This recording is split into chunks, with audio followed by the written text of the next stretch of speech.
Point समझना है। बेटा तुम खड़ी क्यों हो क्लास में? सीट नहीं मिल रही, आगे आ जाओ, थर्ड लाइन में आ जाओ, थर्ड लाइन में बैठा लो बेटा इसको। फिर तेरी बहन को जब कोई कहेगा यहाँ आके बैठ जा, फिर अच्छा लगेगा? थोड़ा लिमिट में रहना चाहिए ना। बैठ जाओ बेटा।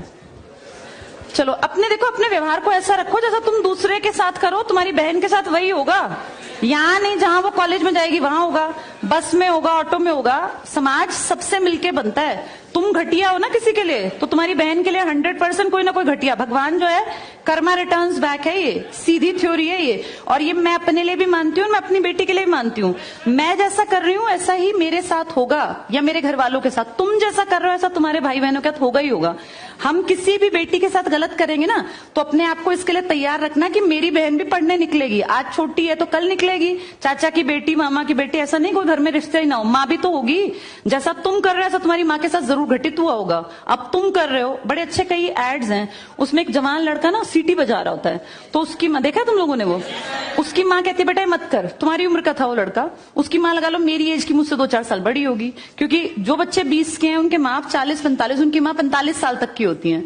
तो लगातार सीटियां बजा रहा है, उसकी माँ उसको कहती है बेटा मत कर। वो इरिटेट हो जाती है, तो फील करता है कि मेरी माँ ऐसा क्यों, मतलब क्यों चिढ़ रही है सीटी बजाने से, घर में बैठ के बजा रहा था सीटी। तो उसकी माँ को याद आता है कि जब मैं रोज बस स्टॉप पे जाती हूँ, 45 साल की अधेड़ उम्र की एक औरत, एक घटिया लड़का, मतलब ऐसे नहीं होते बिल्कुल ही घटिया जिनकी परवरिश हो, वो रोज उसको परेशान करता है, उस 45 साल की औरत को। तो उसको फिर फील होता है कि ये मेरा बेटा जो हरकत कर रहा है ये उस लड़के से मेल खाती है। बहुत अच्छा ऐड है, उसका एसेंस बहुत अच्छा निकल के आता है कि एक्सप्लॉयटेशन सिर्फ जवान लड़कियों का नहीं होता। आप गलत कर रहे हो ना, कोई आपकी माँ के साथ, आपकी बहन के साथ कहीं ना कहीं कोई गलत करेगा फिर। इसलिए समाज को अच्छा बनाओ, क्लास को ऐसा बनाओ, कोई लड़की वहां से अगर आ रही है और तुम कह रहे हो यहाँ आ जा, तो ये ठीक है, ये अपने आप सोच के देखो। ये हमारी परवरिश को भी दिखाता है कि हमारी परवरिश कैसी माँ ने की है।